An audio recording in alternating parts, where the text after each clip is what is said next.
Hello card fighters and non-card fighters from around the world, welcome back to my channel, and today I'll be bringing you an extended deck profile on my Dragonic Kaiser deck.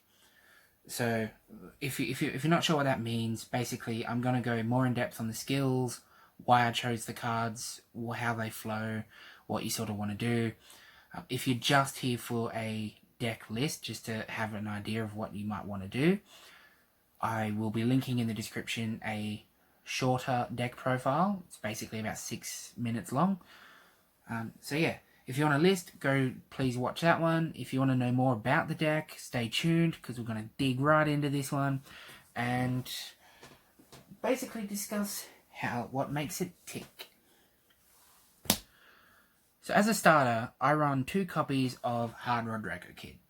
This one's really good because you basically, all you have to do is rest it and you can bind something from your opponent's drop zone. So the skill is Forerunner, act Regard, rest this unit. Your opponent chooses a card from his or her drop zone and binds it face up. If your opponent could not bind, you countercharge one. Choose one of your units with the Thunderstrike ability, and it gets 3k until the end of turn. So that's the first skill, and that's the reason you play 2. Because you want to start with 1, and if your opponent knows about it and potentially tries to, take it away, you have a second one in the deck, which means you have that option to get it back onto the field if you need to. And sometimes if you have both on the field, why not? Its second skill, which gives it a bit of versatility, is Act Regard Thunderstrike 4, Counterblast 1, put this into your soul, choose one of your units, and it gets 3k until the end of turn. Your opponent chooses one of his or her Regards and retires it and binds it face up. So it does the retire bind mechanic. So yeah, I basically play this in every Narukami deck that isn't Eradicator, because Eradicators function really well without Thunderstrike anyway. But yeah, I think 2 of this is probably really good, and for me at least, it's a staple of every Narukami deck I play. On to the grade 3s. The main grade 3 of the deck is Dragonic Kaiser Crimson, which you run 4 of because he's the one you want to see. So he's a Revival Legion, which means he came out to basically boost an old grade 3 that had been out for a while. So his skill is Act Vanguard Legion 22k, or in this case 23 because of Vermillion's 12k base. Dragonic Kaiser Vermillion, which means you search him out from the deck by... For those of you who are unaware what Legion is, you put 4 cards from your drop zone into your deck and then search your deck for the listed card, in this case Dragonic Kaiser Vermillion, and perform Legion, which is, that. You put 2 grade 3s next to each other on the Vanguard circle, but only the Legion mate, this guy, is the actual Vanguard. So his second skill, which is why he's so good with Vermillion, is Act Vanguard once per turn, Limit Break 4. So again, if you don't know, you need 4 damage you need 4 damage to activate this skill. Choose one of your Legion mates' act skills, and until the end of turn, that ability loses its cost until the next time it is played. So the minor wording on that is, if an act has no cost, the cost is paid when declaring that you're playing it. Yeah. And its second skill is Soul Blast 1. If you have another unit in this column, it gets 2k. So you don't really care about that. The first skill is what you care about because it makes Kaiser's skill free, which is awesome.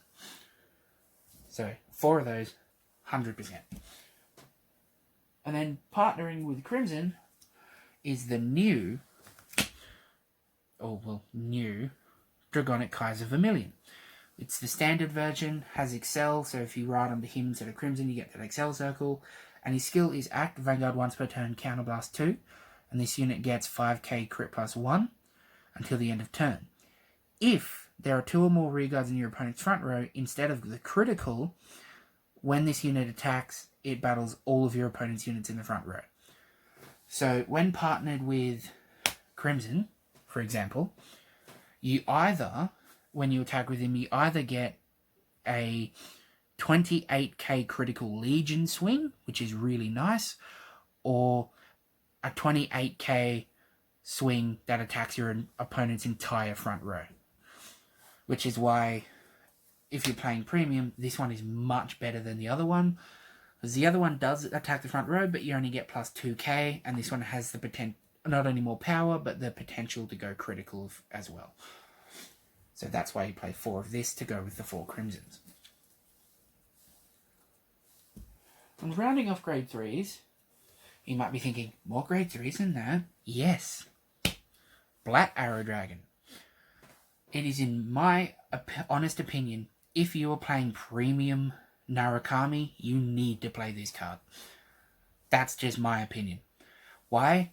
Its first skill says, during your turn, if this unit is on an additional rearguard circle, this unit gets 5k. So if it's on an Excel circle, it's a 17k base plus whatever the Excel is, whether it's 1 or 2.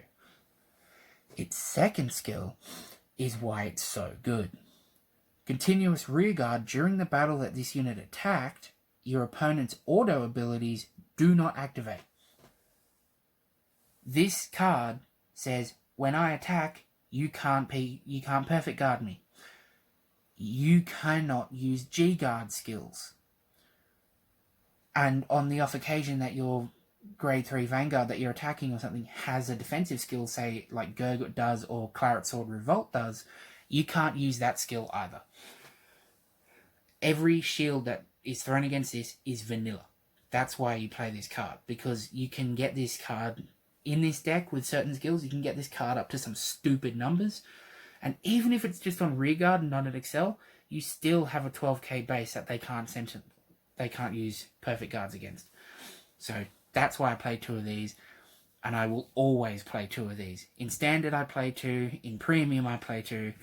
I will always play 2 of this thing. It's just, it's so stupid for a common. And then for grade 2s, I run 2 copies of Fiendish Sword Eradicator Chow Al. The only reason I played 2, as opposed to 3 or 4, is because of the fact that being a Vermillion deck, with the point being attacking the front row and your main turn getting benefits from hitting those front row units, you don't want to call this thing down to take it out, because you can move it forward, but you also want that counterblast for other things, and you're not always going to be in a situation where you want to attack with this first. It's a bit of an odd one, because you can justify playing as much as 4, but I found in play testing, because of the way it's when placed, you take something out. You don't really want to do that. The idea is you want your opponent to have a front row when you attack into it. So, but that being said, this is an awesome card. Bind stuff, restands, put it on an Excel circle. It's dangerous. So yeah, that was the other thing with you don't hit as many Excels in this, so having a 9k restanding isn't that threatening. So, but having it on an Excel can be threatening. So that's why I play 2. There's a few reasons. You can play more if you want. I felt more comfortable at 2. And then we play 3 copies of Recklessness Dragon, which is, when placed, you counterblast 1, and choose a rearguard in your opponent's front row and bind it. Vanguard rearguard skill. It's good early to do so because of the fact that it's, also a Vanguard skill. Same with Chow, I should have said. Its second thing is when it attacks a Vanguard, if your opponent's front row has 1 or less rearguards, this unit gets 3k until the end of that battle. Sorry. So this, like Chow Al, is mainly built for after the Kaiser turns, or if you're not planning on using Kaiser as much. So you have that side of the deck which can, bind and get some power and stuff. But they're this is for non-Kaiser turns, basically, because you have to take into account that the Kaiser turns only go for so long. So lastly, for grade 2s, I run 4 copies of Thunderstorm Dragoon. Because in this deck, having him on the front as a 9k, swinging in with Kaiser and hitting their front row, the likelihood that they're going to have 2 or more front row rear guards after your Kaiser swing is really unlikely, which means you now have a 14k pretty much every turn, the way this deck works, which is awesome. And you'll see that with the Kaiser stride, this thing can get really strong, and there are a couple of other strides as well which can increase its power, which just make it that much nicer. That's another thing in this deck. You can give units a decent amount of power as well. Under grade 1s, run 4 copies of Crown Holder Dragon, who's the Kaiser grade 1 support unit. He came out in one of the Fighters collections, I think. Yeah. So his skill is Auto Rearguard. When your Vanguard with Kaiser and its card name hits a unit, choose up to one of your other units and this unit, and yeah, so that unit, the unit chosen and this unit both get 2k. So it took me a second, I misread it. But basically, you can put it behind a unit, you know, if you really wanted to, and you have the option to. You could put it behind Chow Ao, for example, if the setup's good for you. And if your Kaiser unit hits, say, 2 of the front rows, you know, you can give this column, you know, 2 sets of 2-2, so 4 and 4. Or if you want to spread the power, you can give it to something else on the board and just spread the power around. So it's a bit flexible like that. That's why I play 4, because when you're doing what the deck wants you to do, you can give multiple units multiple buffs of power. So I like having 4 of those. I think it works. It, you know, also matches the whole Kaiser thing. Then I run 2 copies of Dragon Dancer for team. She's a Thunderstrike 2, and you Soul Blast, when placed, you Soul Blast 1 to draw a card. Thunderstrike 2 is easy as hell in this deck. It's nothing. So drawing for a Soul Blast is really good. There's really only one card in the deck aside from this that uses a Soul Blast, so you can afford to do it. This is another one of those, for me, it's a staple in any Narukami deck that binds, playing 2 of these, because I love drawing. Having a hand is really nice. I think everyone else would agree. Then I run 4 copies of Dragon Dancer Anastasia. This is the unflip null, as opposed to the Thunderstrike one, which draws you a card. Purely because there isn't much resource in this deck. Between this, there's only one other card in the deck that allows you to countercharge consistently. Like, you can countercharge with Hard Rod if it arises, but once your opponent has a drop zone, Hard Rod can't really countercharge anymore. So yeah, 4 of these, so then you can get up to 3 counter charges off it. And that's why I play that one, because I much rather have counter charge, because resourcing is fun. And 3 stride fodders. I play 3 stride fodders because you want Black Arrow on the rear guard if you can, and you are legioning, so that's 4 grade 3s you don't want to use. And if you want to, you can constantly re-ride Dragonic Kaiser Vermillion for the Excel circles. So having these just means you have more ways to use your grade 3s if you want them there. So it's just a consistency thing, really. Onto triggers, I run 4 copies of Dragon Dancer Paulina. So she's from the Premium Collection. Her skill is Auto Regard GB1. When your Vanguard attacks, put this unit into the soul, draw a card, and give your Vanguard 10k power until the end of battle. Every single clan got one of these in last year's Premium Collection. Also, the artwork's really nice, so, you know, that's fun.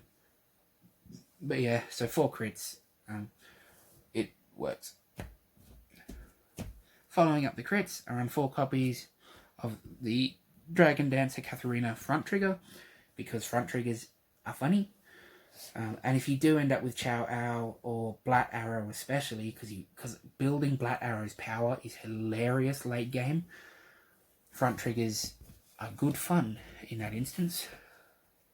Then 4 draw triggers in Old Mage Dragon. Old Dragon Mage. Old Mage Dragon, lol. My bad. Yeah, because I like drawing. Everyone likes drawing. I like having a hand. And then rounding off my vanilla triggers, as people used to call them, 2 copies of the standard heal Sibo for the 20k shield. and 2 copies of Yuki, because every clan has one of these. It's the Tara clone from G. You can, when this is discarded for a G Guardian, if you have another heal in your drop zone, you can take this heal and another heal from your drop zone, bind them, and countercharge or soul charge 1. So it's just another bit of resourcing. And if I can resource, I generally try to, because I really do like resources. So then onto the G zone. Dragonic, let's see. Conquering Supreme Dragon, Dragonic Kaiser, Warning. This is the guy the deck is this is the stride the deck is built on.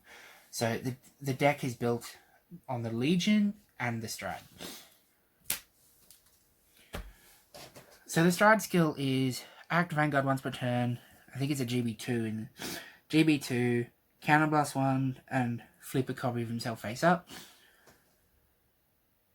And if you have a heart card with Kaiser in its card name, which you will, because, you know, unless you have to ride Black Arrow, which you almost never will, he gets a skill that this battles all of your opponent's front row units in 1 attack, and auto Vanguard when this unit hits. When this unit's attack hits, choose up to 2 of your other units, and they get 5k until the end of turn. So this has the ability to give your front row, or even boosting units if you want them, a lot of power. Because, again, it's other units. So you can't choose him to get the power, otherwise that would just be so stupid. So basically, if you're playing an average deck, you can attack 3 units with a max potential of giving out 15k to units. Or, if you're playing an Excel deck, that climbs even higher. So if you're playing Gold Paladins, for example, and they have 4 front row rear guards, you have a 5 hit potential with a max of 25k given to units, which is really nice. So that's why you play 4. You can only do it twice. The idea is you want to, because it's a G2, it should be your 2nd and 3rd stride, which is especially where cards like Thunderstorm Dragoon come in, because you can get that extra bit of power. Same with Black Arrow, and yeah. I play 1 copy of Vanquisher VMAX. It has 2 skills. One is a GB3 skill where it's and Thunderstrike 5. At the end of the battle, this unit attacked. If your opponent has no rear guards whatsoever, you can counterblast 2 and deal them a damage. It's not restricted to 4 or less, like a lot of damage dealers are. This one, if your opponent's on 5 damage and they have no rear guards, you deal them that extra bit of damage. The second skill is for every face-up Vanquisher, when it attacks, for every face-up Vanquisher in your G zone, you choose one of your opponent's units and attack it. So, yeah, it's good like that. You have that little bit of extra push. It can multi-attack, and because you have a Kaiser Heart card, you know, especially with that grade 1, you can hit, again, multiple units and potentially buff your field quite a bit. So, one of those. It's one of those things that I play in every single Narukami deck. 3 copies of Vanquisher V-Buster. So, the reason I run 3 is because you generally want to stride into this first. It gets you a couple of Thunderstrike units, gets you to G2, you know, sets up the rest of the game. So that's 2 gone. But then for the rest of the game, if you happen to hit Thunderstrike 7, you can go into this, and it gets plus 5,000 power, drive +1, and crit +1. And its first skill, if you're curious, is act Vanguard once per turn, Soul Blast 1, choose a face down card with the same card name. Yeah. So you flip itself face up, and your opponent chooses 1 card from each from his or her rear guards and drop zone, so 1 rear guard, 1 drop, binds them face up, and if you have more rear guards than your opponent, 3 of your units get 3,000 power. So, yeah. That's why you play 3. It's your first stride. You have a 3rd one later if you can pull off the 2nd skill to get the quadrat. Then you run 2 copies of Vanquisher Voltage. So, this is an on-hit skill. It's an act Vanguard once per turn, flip itself. It gets the skill where when this unit hits, you can retire, I think, one unit on your opponent's board. Yeah, your opponent retires one of his or her rearguards, and then you choose 2 cards from the drop zone and bind them face up. And the second skill, and continuous Vanguard, GB3, during your turn, all of the units in your front row get 3k for each card in your opponent's bind zone. So you really only play it for the second skill, and it's a G3, so you're not going to play it till later in the game when hopefully you've got, that like 7, 8, 9, 10 or more bound units where you can really build up a massive power turn. And if you have Excel circles when you're on this guy, and you have that 3rd or 4th rearguard, that's insane. This thing is insane on that. So 2 of those, because you need to flip it for the skill. But when you do it, it's awesome. One copy of Conquest Fulgurate. This card, I love this card. I think it's great. When it came out, a lot of people crapped on it, said it was, like, why would you give us this? We've been ripped off, that sort of thing. I don't think people were understanding, because a lot of people were saying, why would we want Fulgurate when we have Voltage and V-Buster? Because, oh, look, we can get critical quad drive with this. We can give our front row power with this. Well, here's why. Like, if you actually want to know why this card is good, because I'll read the skill out to you. Skill is act Vanguard once per turn, Thunderstrike X, meaning Thunderstrike whatever. Turn a card from your G-Zone face up and discard a card from your hand. Choose the same number of your opponent's rearguards as the number of face-up cards in your G-Zone, retire them, bind them, and all of your units get 1000 power until the end of turn for each card in your opponent's... It doesn't have to be face-up. Yeah. Just for each card in your opponent's bind zone. And if you bind... and then here's the second bit. If your opponent's bind zone has 7 cards, this unit gets drive +1. And if it has 10, this unit gets crit +1. So the idea is, you're not going to be playing this card as like your second strat. You're going to be playing it at earliest as a 3rd strat. And you won't play it unless you can get that Thunderstrike 10 or higher. Because when you do this, you're essentially board wiping your opponent, giving every single unit on your board 10k minimum, and you got a critical quad drive. So, while people are doing this, saying, oh, why not just use this because you can bind 2 units and get the same thing, this gives 5k to the front row and gets a critical quad. This gives 10k to the front row, 10k to the back row, and gets critical quad drive. Or 10 minimum when you use this. Minimum 10k when you use it. Because you wouldn't use it unless you can get that 10 bind on this turn or before. And when people say, oh, but you got this and you can give your front row 30k, true, that's a good point. This power-wise is higher because of the fact that you give it 30k. But, again, you give your front row 30k with this, or you can give each of your columns, again, minimum 10k is a minimum number. So you give each of your, say, full columns minimum 20k power on top of their base. If you have excels, they also get the minimum 10. And then you also back it up with the critical quad drive as well. And the fact that you just board wipe your opponent, whereas this doesn't board wipe anything, and this gets rid of 1 unit. So this thing, I don't know why it copped so much crap when it was announced, because this card is actually amazing. It is so good. I reckon it should be a one-of in every single Narukami deck with a Stride Zone. I think it should be, because it's a really good finisher, and people just didn't give it a chance because it wasn't what they expected, basically. Yeah, so I play one of that, and, sometimes I often consider running more. Next run, 1 copy of the G8. The G8 for Narukami is among the best G8s in the game. It's not fancy, it's not flashy, it's not going to restand units, it's not going to call you a board or anything. It's literally, when this unit is placed, retire all rearguards of all fighters, that's everyone, Bind all the cards in your opponent's drop zone face up, and until the end of turn, this unit gets continuous Vanguard. All of your units get 2,000 power for each face-up card in all fighters' bind zones. So, because it's a G8, you're not going to use it until maybe, say, you're like 4th stride on average.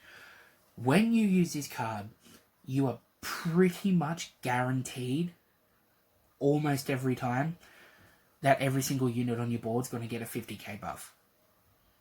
Because by the time you hit, your 4th, 5th stride when you use it, your opponent probably has, in this particular deck, your opponent probably has, safe to say, like a minimum of 6 cards in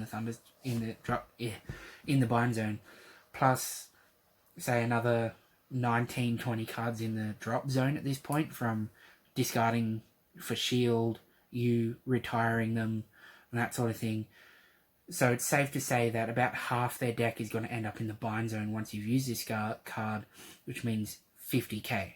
Plus, if you've bound your own heals, awesome. If you're in a tag match, for example, and you're playing a deck that binds an opponent's card, or they bind their own cards, such as Gear Chronicle does, whoa. You can get insanely high amounts of power with this. So it's literally in the name, Closer Dragon. It closes games because it's just insanely powerful. It's basically unguardable. The columns you get are basically unguardable without a PG. So other G Guardians, I play 1 copy of Impede. It's the G Flipper, G Guardian Flip. Every clan has one for. It's auto GB1. Choose a face down G Guardian, you use them, flip it face up. When this unit is placed on guard circle, you may pay the cost. If you do, your opponent chooses one of his or her rear guards and binds it face up. So that's just straight up. And if the number of your rear guards is less than your opponent's rear guards by 2 or more, your opponent also retires one of their rear guards. So, if they've got a full board and you've got little to no board, you can take 2 units off their board during their turn. Usually one of the fun things to do is you chuck this down when on their first attack. So some decks swing with a Vanguard first. You chuck this down, take out 2 of their units and severely hamper their rearguard swings. Or, some decks like Aquaforce and Nova Grappler, where they restand things, you swing in with a rearguard, chuck this down, take out 2 of the rearguards, and again, you've really hampered them. So it's really good to have. It's a one-off in every Narukami deck. And then I played 2 copies of Bulwark Dragon, the G Guardian, because there is a better binding mechanic in the deck, and Thunderstrike 3 is easily accessible. You play this because at Thunderstrike 3 it gets 10k shield, so it's a 25k shield. And the second skill is at the end of the battle that this unit is placed on guard circle, so at the end when you guard, for every 4 cards in your opponent's bind zone, choose up to 1 rest rearguard in your opponent's front row and retire. So, you mainly play it because Thunderstrike 3 plus 10k. The secondary skill is a really nice bonus to get rid of 1 or 2 units if, the circumstances are in your favor. And then finally, Brahma. Aside from Impede Dragon, he's the only Narukami G guard that doesn't require Thunderstrike, so I just play 2 of him so I can hit it early if I need to. The skill is you choose 2 cards in your drop zone with different grades, so say a grade 1 and a grade 2, bind them, and this unit gets 10k. So, if you use it, it helps for closer if you need it. But, yeah, it's basically there because sometimes the Thunderstrike takes a turn or so longer to build up than you'd want. So, but otherwise, yeah, so that's the deck, that's what all the skills do. A bit of a why I chose them all, because I thought it flows together. So if you want to, you can build the deck a bit differently where you have access to these, but that's not your main goal. For me, the reason I did what I did, the reason I don't play 4 Chow Hour and 4 Recklessness Dragon and stuff to get the constant binding is because I want to make use of attacking the front row. So I cut them down to limit the amount of front row binding I'm doing on these turns. That's where Thunderstrike Dragoon comes in, because if this goes off and you have Dragoon on, Dragoon will be a 14k, and you can give this anywhere from 5 all the way up to however many Excel circles your opponent has if they're playing Excel. So, and then if you ride onto him, you still have access to his skill, you have Excel circles. If your opponent's being a bit nasty and you don't have access to him, you can always do the Legion attack and attack their front row. Fulgurate can board wipe your opponent. VMAX can board wipe your opponent if you have face-up Vanquishers. It is a fun deck. I wouldn't... If you're looking for a deck that you can take to a tournament, like top the tournament and stuff, this isn't really that deck. It's more fun. You can play around. It sort of meshes together with some of the standard support, especially with Vermillion, because, man, it was good. But yeah, so that's it, really. I hope, it helped. I hope the video helped. I hope some people appreciate it. But yeah, that's my deck. That's Dragonic Kaiser. I'll be following it up next week with the G era version, just to have both versions up. Yeah, so if you want to watch that, please, check it out when it comes out. Otherwise, I will see you next time. Thank you very much for watching.